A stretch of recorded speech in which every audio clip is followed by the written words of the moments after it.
Another thing we are going to learn is making new friends. Rwandans love to talk and make new friends. So here are some nice things to say. If you want to say it's nice to meet you, you say nishimiye kukumenya.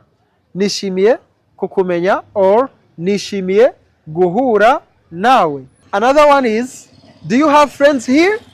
You can say it in Kinyarwanda as ufite inshuti hano. Ufite inshuti hano? Ufite inshuti hano? And if you want to tell them, can we talk? You say, dushobora kuganira. Dushobora kuganira. Or twaganira. And if you want to ask them, what do? You say, ukorichi. Ukorichi. Ukorichi. And of course, yego means yes and oya means no. If you want to say yes, you say yego.